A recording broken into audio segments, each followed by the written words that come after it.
सुप्रभात विद्यार्थी मित्रों, मैं हूँ रियाज और आप सबका इस चैनल पर हार्दिक स्वागत करता हूँ। विद्यार्थी मित्रों, हमने नेक्स्ट लेक्चर में देखा 7वां जो प्रकरण था उसके बारे में हमने देखा। अब हम 8वें प्रकरण के बारे में देखने वाले हैं। चार्ल्स टाउन से जोहानिसबर्ग नाम का जो इकाई है उसके बारे में हम देखने वाले हैं, जिनके लेखक है मोहनदास करमचंद गांधी, जिसे हम गांधी बापू भी कहते हैं, जिनका जन्म सन 1869 में हुआ था और निधन सन 1948 में हुआ था। महात्मा गांधी का अगर हम बात करें तो गुजरात में उनका पोरबंदर शहर में उनका जन्म हुआ था। प्रारंभिक शिक्षा राजकोट में हुई और बैरिस्टर की पढ़ाई उन्होंने इंग्लैंड में की थी तथा दक्षिण अफ्रीका में वकीलात के लिए गए। वहाँ हिंदुस्तानियों के अधिकार एवं स्वाभिमान के लिए लड़े। बाद में भारत आकर उन्होंने अंग्रेज़ों के खिलाफ स्वतंत्रता की जंग छेड़ी और उनकी अगुवाई में भारत ने आज़ादी प्राप्त की। वे राष्ट्रपिता कहलाए। आप लोग सब जानते ही हो, गांधी जी ने हमारे लिए आज़ादी के बहुत सारे कार्य किए हैं। उनमें से आज़ादी जब भारत आए तो भारत में देखा कि लोग बहुत सारे गुलामी में जी रहे हैं और उन्होंने एक परिवर्तन की परिभाषा में उन्होंने ये सारी चीज़ें कर हमें दिखाई। भारतीय लोगों का उनको बहुत सहकार और सहयोग मिला, जिसके कारण गांधी जी ने आज़ादी प्राप्त की थी। सत्यना प्रयोगो ये एक गुजराती में लिखित उनकी एक आत्मकथा है और श्रेष्ठ कृति है जो विश्व की अधिकतर भाषाओं में अनुदित हुई है। मेरा धर्म, सत्याग्रह, आश्रम का इतिहास, सर्वोदय, मेरे सपनों का भारत, मोहनमाला, हिंदी स्वराज्य, अनाशक्ति योग, दक्षिण अफ्रीका का सत्याग्रह का इतिहास, मंगल प्रभात आदि उनकी प्रमुख रचनाएं हैं। प्रस्तुत कृति उनकी आत्मकथा का अंश है। इसमें चार्ल्स टाउन से जोहानिसबर्ग की यात्रा में गांधी जी पर एक गोरे के द्वारा किए गए अमानुषिक व्यवहार का वर्णन है।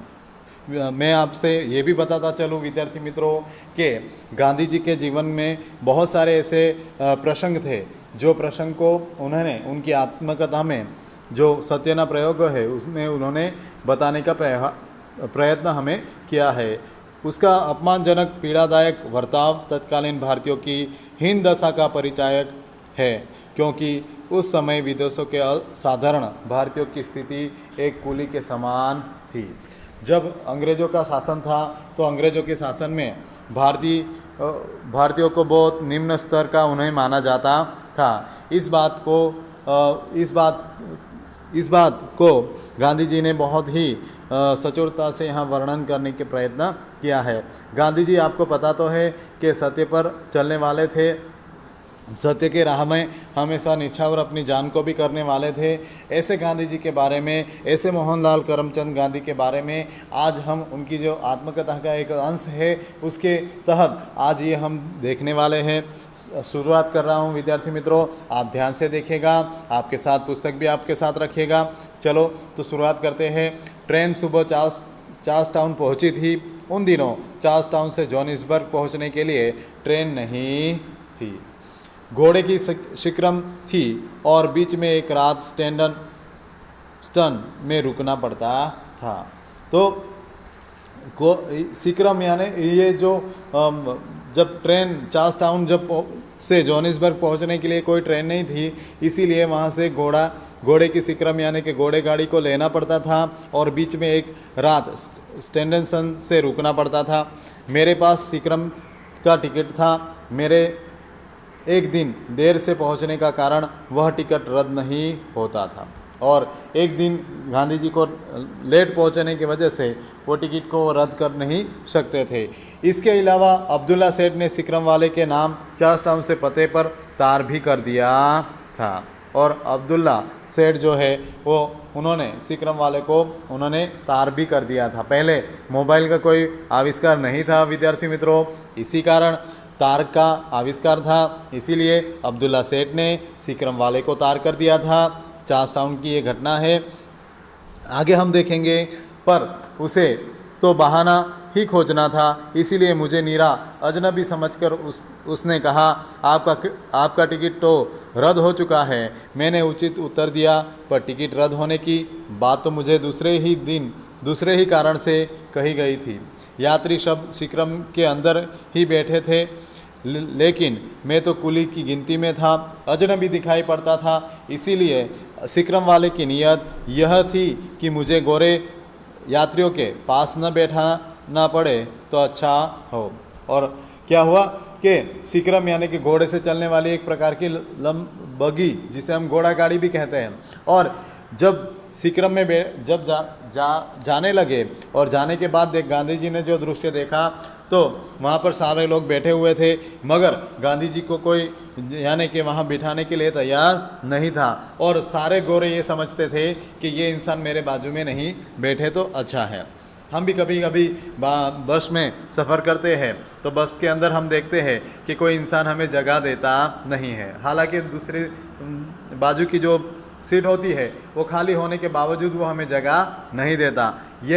यही सारी बातें गांधी जी के साथ हो रही थी। विद्यार्थी मित्रों, सिक्रम के बाहर अर्थात कोचवान की बगल में दाएं बाएं 2 सीटें थी। उनमें से एक पर सिक्रम कंपनी का एक गोरा मुखिया बैठता था, यानी कि उनके दाएं बाएं अगर देखा तो वहाँ 2 सीटें थी, उनमें से एक पर सिक्रम की कंपनी का गोरा मुखिया बैठता था और वह अंदर बैठा और मुझे कोचवान की बगल में बैठाया। मैं समझ गया कि यह निरा अन्याय है, अपमान है, पर मैंने इस अपमान को पी जाना उचित समझा। मैं जोर जबरदस्ती से अंदर बैठ सकूं ऐसी स्थिति ही नहीं। अगर तकरार में पड़ूं तो सिक्रम चली जाए और मेरा एक दिन और टूट जाए, और फिर दूसरे दिन क्या हो सो देव ही जाने। इसलिए मैं समझदारी में काम लेकर बाहर बैठ गया, पर मन में बहुत झुलझुलाया। क्या हुआ कि गांधी जी को ऐसा लगा कि बाहर बैठना, गांधी जी को बाहर बिठाया गया और गांधी जी को ऐसा लगा कि अगर मैं बाहर बैठूं तो ये भी उचित नहीं है, मगर क्या करते, मजबूरी में गांधी जी को बैठना पड़ा। झुलझुलाना यानी कि परेशान होना, और गांधी जी बहुत परेशान हुए। लगभग 3 बजे सिक्रम पार्टी को पहुंची। सब अब उस गोरे मुखिया ने चाहा कि जहां मैं बैठा था वहां वह बैठे, और वो जो गोरा था, वो गोरा जहां गांधी जी बैठे थे वहां वो भी बैठना चाहता था।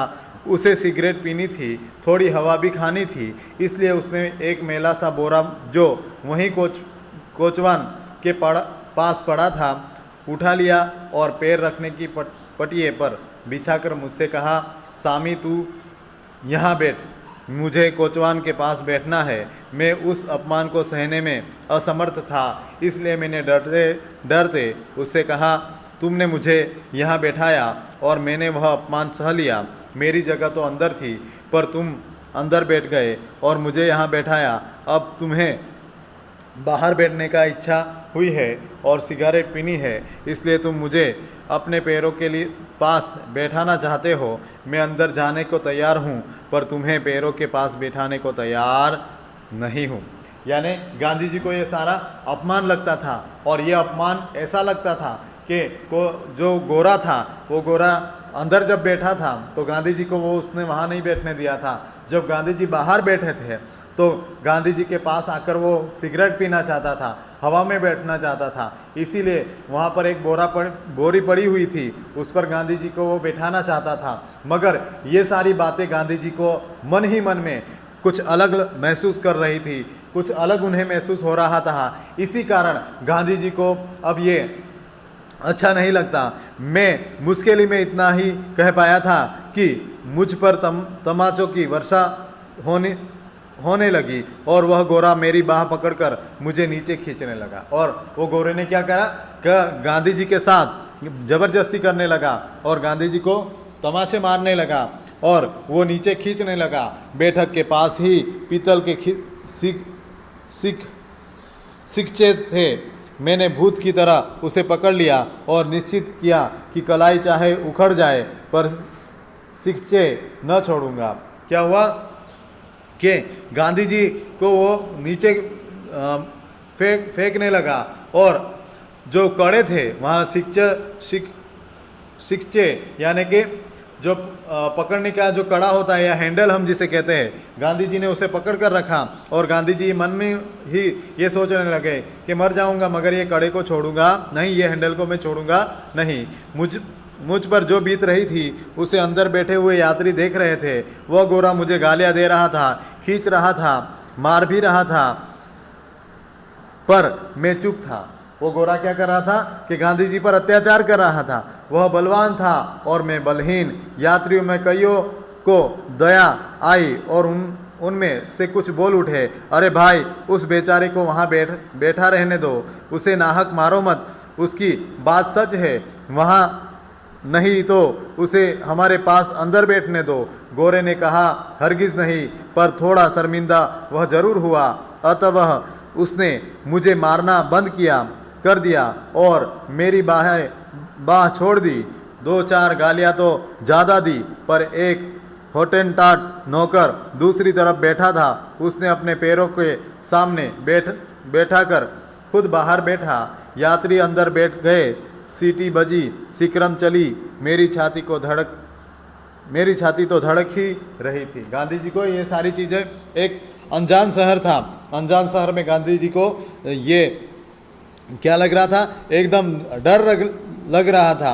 मुझे शक हो रहा था कि मैं जिंदा मुकाम पर पहुंच सकूंगा या नहीं। वह गोरा मेरी ओर बराबर घूरता ही रहा, उंगली दिखाकर बड़बड़ाता रहा, याद रख स्टैंडस्टन पहुंचने दे, फिर तुझे मजा चखाऊंगा।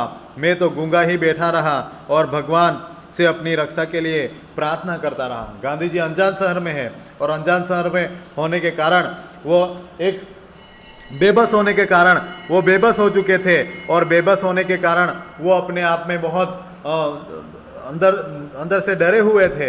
रात हुई, स्टैंडसन पहुँचे, कई हिंदुस्तानी चेहरे दिखाई दिए। मुझे कुछ तसल्ली हुई। नीचे उतरते ही हिंदुस्तानी भाइयों ने कहा, हम आपको ईसा सेठ की दुकान पर ले जाने के लिए ही खड़े हैं। हमें दादा अब्दुल्ला का तार मिला है। मैं बहुत खुश हुआ। उनके साथ सेठ ईसा हाजी सुमार की दुकान पर पहुंचा। सेठ और उनके मुनीम गुमास्तों ने मुझे चारों ओर से घेर लिया। मैंने अपनी बीती सुनाई। वे बहुत दुखी हुए और अपने कड़वे अनुभव का वर्णन कर उन्होंने मुझे आश्वस्त किया। और ये सारी घटना जो थी वो सारी घटना गांधी जी ने बताई और गांधी जी ने कहा, मैं सिक्रम कंपनी के एजेंट को अपने साथ हुए व्यवहार की जानकारी देना चाहता था। मैंने एजेंट के नाम चिट्ठी लिखी। उस गोरे ने जो धमकी दी थी उसकी चर्चा की और यह आश्वासन चाहा कि सुबह आगे की यात्रा शुरू होने पर मुझे दूसरे यात्रियों के पास अंदर ही जगह दी जाए। और क्या हुआ कि गांधी जी ने जो उनके प्रति जो अत्याचार हुआ था वो अत्याचार वहाँ उन्होंने जो एजेंट था, जो सिक्रम का जो एजेंट था, वो एजेंट को उसने गांधी जी ने एक चिट्ठी लिखी। चिट्ठी एजेंट को भेज दी। एजेंट ने मुझे संदेशा भेजा, स्टैंडसन से बड़ी सिक्रम आती है और कोचवान वगैरह बदल जाते हैं। जिस आदमी के खिलाफ आपने शिकायत की है वह कल नहीं हो रहेगा। आपको दूसरे यात्रियों के पास ही जगह मिलेगी। इस संदेश से मुझे थोड़ी बेफिक्री हुई। मुझे मारने वाले उस गोरे पर किसी तरह का कोई मुकदमा चलाने का तो मैंने विचार ही नहीं किया था। इसीलिए मार का यह प्रकरण यहीं समाप्त हो गया। सवेरे ईसा सेठ के लोग मुझे सिक्रम पर ले गए और क्या हुआ कि गांधी जी ने सोचा कि चाहे कुछ भी हुआ मगर ये झगड़े को यहीं अंत ला दूँ तो ये अच्छा है। मुझे मुनासिब जगह मिली और बिना किसी हैरानी में उस रात जोहानिसबर्ग पहुंच गया और गांधी जी को भी योग्य जगह सिक्रम में मिल गई और वो जोहानिसबर्ग पहुंच चुके थे। तो ये सारी बातें थी विद्यार्थी मित्रों, जिसको गांधी जी ने अपनी आत्मकथा के द्वारा हमें समझाने का प्रयत्न किया। गांधी जी अत्याचार के खिलाफ हमेशा आवाज़ उठाते थे, वो चाहे मौन हो या फिर कोई भी प्रकार की, या फिर अन्न त्याग हो या जल त्याग हो। ऐसे अहिंसा के जो पुजारी थे वो गांधी जी थे और अहिंसा की जो लड़त थी, जिसे हम कहेंगे जो अपने आप में वो एक अलग ही आत्मा थे, और गांधी जी को समझना बहुत मुश्किल है विद्यार्थी मित्रों। इसीलिए कहता हूँ कि सत्य के प्रयोगों को एक बार हमें पढ़ना चाहिए और उनके बारे में बहुत ज़्यादा हमें जानकारी लेना चाहिए। हमारे एक राजनेता के साथ साथ हमारे एक राष्ट्रपिता के तौर पर भी गांधी जी साबित हुए हैं। गांधी जी ने अत्याचारों के खिलाफ हमेशा आवाज़ उठाई थी और हमेशा वो आगे रहे थे। इसीलिए विद्यार्थी मित्रों, अन्याय के खिलाफ हमें भी आगे लड़ना चाहिए। हमारे आप को हमने तैयार करना चाहिए। किसी भी तौर पर हमें अगर अन्याय दिखाई दे तो उसके खिलाफ हमें आवाज़ उठानी चाहिए। ये गांधी जी के नक्शे कदम हैं। हमें अहिंसा के साथ हमें जीना चाहिए, किसी की हिंसा नहीं करना चाहिए और किसी को बोलना या किसी को मारना या पीटना ये भी अच्छी बात नहीं है। इसी तरह गांधी जी के हर एक जो बातें हैं उनमें उनका एक संदेश है। इसीलिए गांधी जी ने कहा है कि मेरा जीवन ही मेरा संदेश है। आशा रखते हैं विद्यार्थी मित्रों आपको ये जो प्रकरण है वो समझ में आया होगा। आगे हम दूसरे नेक्स्ट जो प्रकरण है वो प्रकरण में हम मिलते हैं। आभार, धन्यवाद।